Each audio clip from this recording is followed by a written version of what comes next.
شروع کرتا ہوں اللہ کے نام سے جو بڑا مہربان اور نہایت رحم کرنے والا ہے۔ حضرت عبداللہ بن عمر رضی اللہ تعالیٰ عنہ سے روایت ہے کہ ایک آدمی نے رسول اللہ صلی اللہ علیہ وآلہ وسلم سے دریافت کیا، کون سا آداب سلام بہتر ہے؟ فرمایا،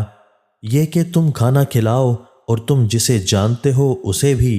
اور جسے نہیں جانتے اسے بھی سلام کرو۔ حضرت ابو ہریرہ رضی اللہ تعالیٰ عنہ سے روایت ہے کہ رسول اللہ صلی اللہ علیہ وآلہ وسلم نے فرمایا، ذلیل و خوار ہو وہ آدمی جس کے سامنے میرا ذکر آئے اور وہ اس وقت بھی مجھ پر صلاۃ یعنی درود نہ بھیجے، اور اس طرح ذلیل و خوار ہو وہ آدمی جس کے لیے رمضان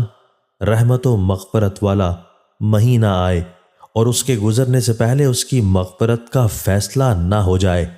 یعنی رمضان کا مبارک مہینہ بھی وہ غفلت و خدا فراموشی میں گزار دے اور توبہ استغفار کر کے اپنی مغفرت کا فیصلہ نہ کرا لے، اور ذلیل و خوار ہو وہ آدمی جس کے ماں باپ یا دونوں میں سے کوئی ایک اس کے سامنے بڑھاپے کو پہنچیں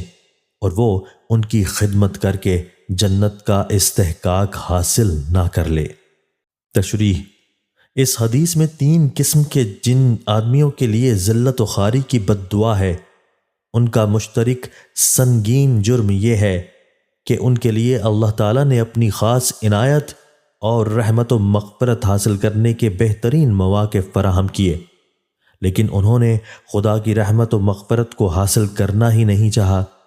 اور اس سے محروم رہنا ہی اپنے لیے پسند کیا۔ بے شک وہ بدبخت ایسی ہی بد دعا کے مستحق ہیں، اور آگے درج ہونے والی حدیث سے معلوم ہوگا کہ ایسے محروموں کے لیے اللہ کے مقرب ترین فرشتے حضرت جبرائیل امین علیہ السلام نے بھی بڑی سخت بد دعا کی ہے۔ اللہ کی پناہ۔